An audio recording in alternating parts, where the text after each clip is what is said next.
Hey, what's going on, guys? It's FPL Yusuf here, and welcome back to another video on my YouTube channel. Today, I'm going to be going over my Game Week 8 transfer targets, and I have done it. I've already made a transfer.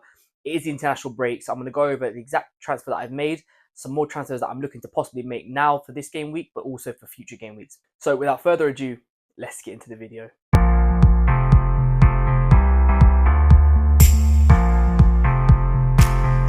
Okay, welcome back, guys. Thank you so much for joining me here today on my YouTube channel for another video. Before we get into this one, if you wouldn't mind dropping a thumbs up and subscribing down below, it'd be greatly appreciated. Okay, so let's take a little recap as to what happened in the last game week. We did get a very, very small red arrow. We went down, I think, about 20,000 places. So overall, not too bad. Going into the end of Saturday evening's games and the start of Sunday, I was worried because it was not looking good. We scored 48, so we did get above the average just about, and that come down to basically Sunday's heroics from a few players, but we're going to get into that.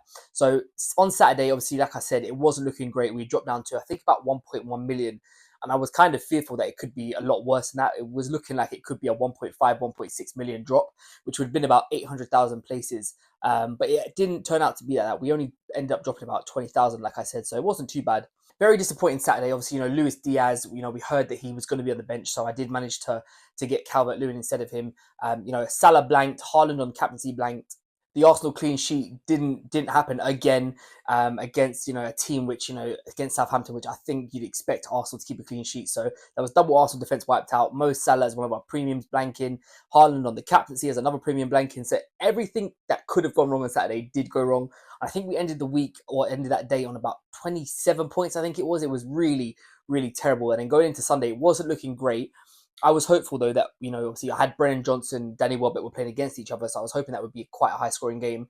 And the other hope was that Pau Torres finally keeps a clean sheet, and by chance, all of it happened the way it should. Welbeck got a goal, Johnson got a goal. Both of them probably should have had a brace. Johnson had a chance very early on in the game, and Welbeck had one in the first half, which, on another day, you'd probably take away. So could have actually ended up being quite good, with both of them ended up on braces, but we'll take the goals from both of them either way. And finally, Aston Villa have kept the clean sheet, and Pau Torres was there for it.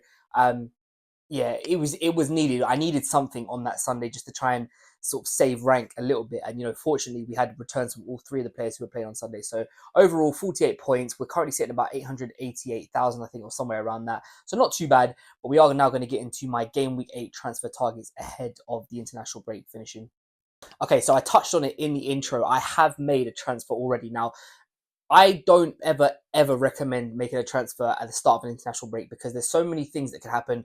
Injuries could happen, players getting back late. There's too many tangibles that could affect your team. However, on this occasion, there is a reason why I've had to make this transfer. Now, I had one free transfer going into this week and like 0.4, I think it was, sorry, excuse me, 0.4 million I think I had in the bank. Now, in my head, from game week 9, I kind of wanted Diaz and Salah to go. So I had sort of one more week with them. They're playing Chelsea at Anfield. The two that I wanted to bring in was Bukayo Saka and it was Cole Palmer. Now, I could make those transfers for a -4 and I would have 0.4 million left in the bank. That's before any price changes happen. Now, at the time of me recording this video, this is currently Tuesday afternoon. And when I looked on FPL statistics, I'll leave a link to it in the description down below, which shows you live player prices and price changes. It's currently got Salah and Diaz both to drop by 0.1. Saka is getting very close to a price rise, so he's going to go up by 0.1.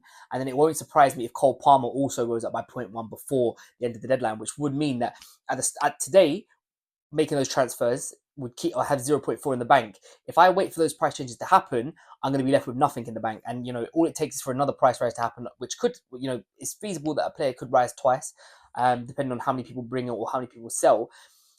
And then I'm now priced out of these moves. And all it takes is like for another one of my players to either drop in price, and then I've lost that 0.1 million. So for me, I had to make the move now.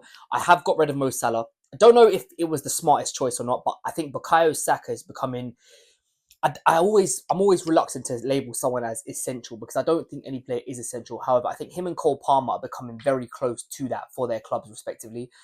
Everything is going through Saka. He's making so many chances. He will score goals. Arsenal haven't had a penalty yet this season, which they will do at some stage.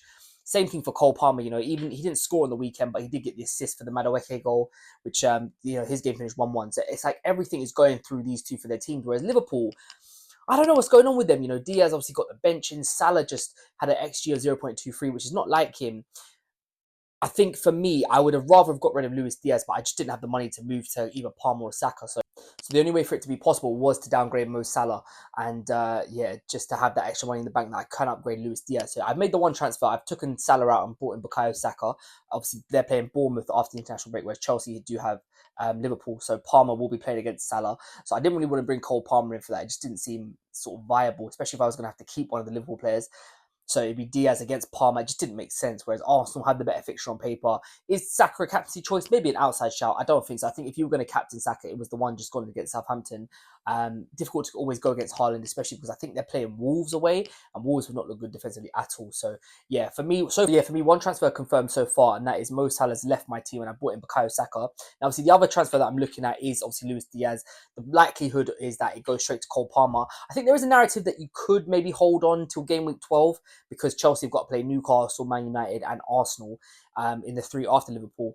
But I don't necessarily think Newcastle, Man United are exactly tough games for him. I think the Arsenal one will be difficult, but I could definitely see him getting hauls in both Newcastle and Manchester United. And I think for Manchester United in particular, I think there's an outside shout at captaincy on Cole Palmer as well. So yeah, for me, I think I'll just hold it for this week. Just leave Luis Diaz in there. If he plays, great. If he doesn't, I've got subs on the bench who can come in.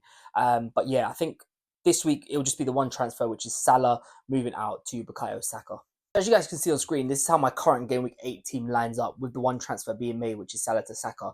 I've got a back three again. The Arsenal double up in defence. I'm hoping that this time it is going to be a clean sheet. And I think, do you know what? Long term, I know there's going to be a lot of questions about Arsenal, especially because they've conceded to Leicester and Southampton, where I think a lot of people probably would have banked on them keeping clean sheets. I think for me, when I brought them in the wild card in Game Week 4, I knew that these two were going to be a long term hold. Ray is going to play every game, Gabriel will play every game, providing they're both fit. And Arsenal will keep clean sheets over the course of the season. Now, don't get me wrong, I would love to have Kai Havertz in this team, and maybe there is an option that I eventually move Gabriel down and bring in Kai Havertz up front. I had Saka and Havertz at the start of the season. They did quite well for me. So maybe there is an option there. But I think for the time being, I'm just going to hold firm with them two and just hope that the clean sheets will come, which they will do. Arsenal will rack them up at some point.